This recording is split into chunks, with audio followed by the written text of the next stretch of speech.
Salam tani selalu berinovasi. Ketika padi sudah dipanen, untuk memanfaatkan waktu dan ketersediaan air, bisa digunakan pola tanam salibu yang seperti saya lakukan. Ini menggunakan pola tanam salibu. Setelah dipanen, dipangkas tunggulnya itu sedikit lebih pendek. Jadi biasanya setelah dipanen atau pas waktu panen biasanya agak tinggi, dan setelah itu ada pemangkasan lebih pendek, lebih ulang.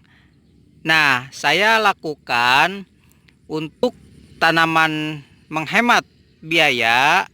Jadi diaritnya atau dipanennya lebih pendek sekalian, jadi kerjaannya satu kali. Nah, seperti itu. Nah, disisakan untuk salibu itu 5 cm, bisa dilihat ini tunggulnya 5 cm tingginya.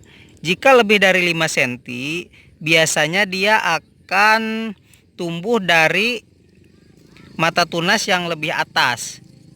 Nah, ini yang lebih tinggi daripada yang 5 cm. Ini kurang lebih 2 buku ya, 2 buku jari atau 5 cm. Bagusnya sih 2,5 cm, bagusnya seperti itu.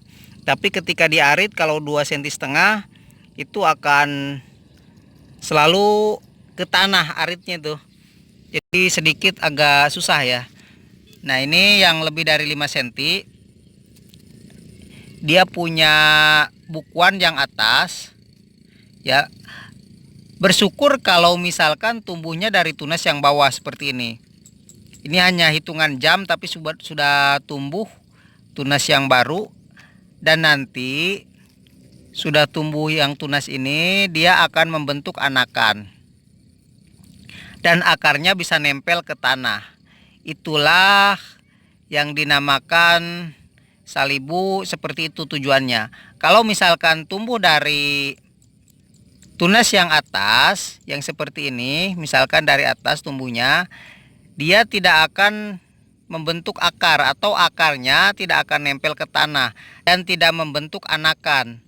Yang akhirnya batang akan lebih kecil daripada batang yang utama. Terus juga nanti akan keluar malainya lebih pendek dan bulirnya lebih sedikit dari yang utama, dari panen yang sebelumnya.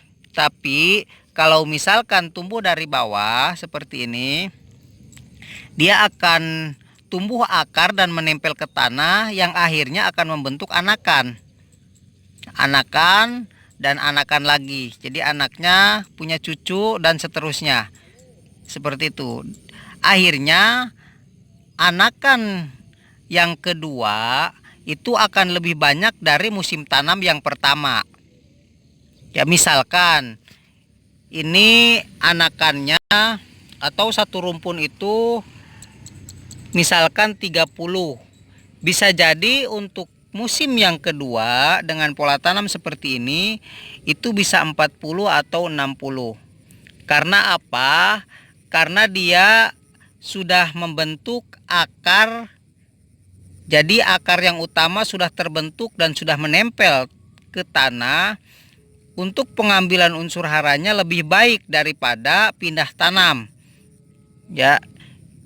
Dan ini akan lebih cepat reaksinya atau pertumbuhannya dibanding dengan pindah tanam, karena dia tidak stagnan atau tidak dormansi dulu, tidak layu dulu, jadi langsung tumbuh. Ini hanya hitungan jam, tadi pagi baru dipanen dan sekarang baru beberapa jam sudah terlihat tumbuh tunasnya lebih panjang seperti ini. Dan ini nanti sebagai bibit utama untuk membentuk anakan-anakan yang baru. Nah, hasilnya nanti setelah ini bagus dan batang yang utama seperti ini, dia akan mati dengan sendirinya dan terus ditutup oleh anakan-anakan yang baru. Nah, nanti bisa dilihat untuk saudaraku sekalian, bisa diikuti tahapan-tahapannya. Nanti saya akan upload terus ya. Nah, ini rata-rata itu 5 cm ya, atau 2 buku jari ya, karena nanti jika lebih dari 5 cm itu akan tumbuh atau akan ada nih bukuan yang di atasnya. Kalau tumbuh di sini nanti akan sulit membentuk akar untuk menempel ke tanah.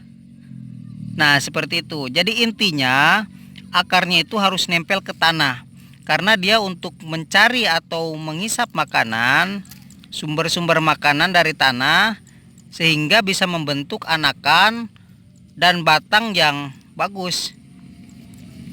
Ini seperti ini, batangnya sehat. Yaitu untuk tekniknya seperti itu. Jadi perlu dipahami dulu tujuannya. Kalau misalkan sisa yang dipanen atau yang diarit secara normal, biasanya 1 jengkal ya minimal, atau 20 sentian kurang lebih. 20 cm itu bisa 3 atau 4 bukuan. Nah, yang 3 bukuan biasanya akan tumbuh tunas dan akan membentuk, kalau di sini bahasanya turiang, itu pastinya dia batangnya lebih kecil dan malainya akan lebih pendek. Karena nutrisi yang diambil hanya dari 1 akar. Akar bawah di sini dia mengambil untuk membentuk batang baru dan malai baru. Jadi tidak bisa beranak karena dia tidak berakar untuk akarnya. Jadi membentuk cabang, dinamakan cabangnya. Nah, kalau ini dia akan nempel nanti akarnya ke tanah, dan pastinya dia akan membentuk anakan yang baru, dan nanti akan membentuk malai yang lebih baik, karena akar dia akan double mengisap dari akar yang batang utama ini. Terus juga ketika dia tumbuh akar baru, dia akan mengisap lebih banyak lagi unsur hara, dan pertumbuhannya akan lebih bagus dari yang utama. Ya, dari musim yang pertama saya rasa ini mudah-mudahan lebih baik, karena perbaikan tanah juga saya terus lakukan dari musim ke musim. Nanti akan saya perbaiki step-stepnya itu, dan mudah-mudahan targetnya tercapai. Oke, terima kasih, semoga bermanfaat.